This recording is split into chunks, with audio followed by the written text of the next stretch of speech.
Tere õhtust, sõbrad! Täna tahaksin natukene rääkida ja teiega arutada Margus Lepa härrasmehelikkusest. Nagu ta ise ütles, et otsige üles see vana lugu, ma ei tea, kas oli Kroonikas või Eesti Ekspressis, et härrasmehena naise eest taplusesse. Ja vaat see taplus oli siis niimoodi, et ühel hetkel härrasmees ei tahtnud enam härrasmees olla, et härrasmees tahtis olla ainult nii kaua, kuni minu eksabikaasa käest 2500 euro eest sai kätte firma, millele kuulus meie elumaja, ja teise 2500 euro eest sai kätte teise firma Ruunimaja OÜ nimi, mille peale oli ehitatud päikesepark. Ja loomulikult seal oli ka Tartu Hoiu-laenuühistu kasuks hüpoteegid. Ja nüüd, kui minu eksabikaasa pidi solidaarselt koos Nõmme Raadio osaühinguga tasuma kohtumääruse järgi summasid, siis minu eksabikaasal väga suurt sissetulekut ei ole, et pidi võtma selleks isa käest laenu, aga Margus Lepa lubas selle laenu siis hüvitada, et omakorda allkirjastada laenulepingu eksabikaasa isaga. Ja kuid see trall käis, aga lõpuks ta ei teinud seda, nii et härrasmehelikkus kadus ära.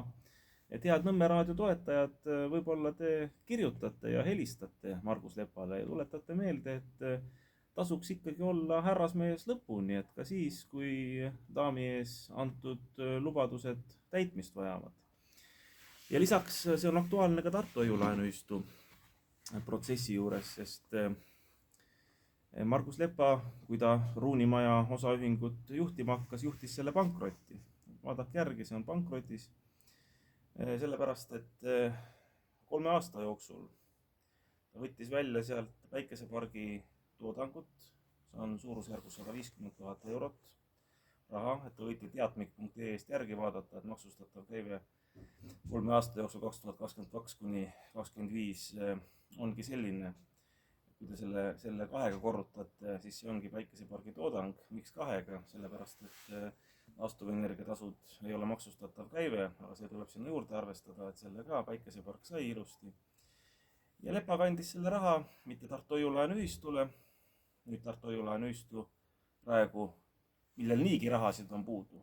Minu ajal juba hakkas võitlema, et Lepalt tagasi saada, kohtus võitsime, aga kohus võttis 3 aastat aega, nii et Lepa selle aja jooksul sai taskusse panna 150 000. Küll ta kandis seal Nõmme Raadiole, küll ta kandis väga palju advokaadibüroole, muide sama advokaadibüroo Valles, mis esindab Harri Raudveret ja Harri Raudvere firmasid, vähemalt mingi periood esindas. Ja siis, kui juba küll sai ja Lepa kaotama hakkas sealt Ruunimaja alt, siis ta kirjutas selle firma Kalle Keki nimele, kes on siis Harri Raudvere äripartner, ja põhimõtteliselt see firma läks pankrotti. Jällegi Lepa härrasmees ei tahtnud olla. Et head Nõmme Raadio toetajad, kes on ka Tartu Hoiu-laenuühistu liikmed, helistage ja kirjutage Margus Lepale. Las ta kannab Tartu Hoiu-laenuühistule selle raha tagasi Nõmme Raadio alt ja kust iganes ta selle kandis, võib-olla oma sõbramehele ka. Selle samale sõbramehele, ma ei tea, kas ta kandis ei kandnud, aga igal juhul see sõbramees Harri Raudvere tuli minu juurde aprillikuus 2021 ja millegipärast hakkas rääkima seda juttu, et kuule, ma müüsin Nõmme Raadio ära nüüd Margus Lepale. Ma imestasin, mõtlesin, ahah.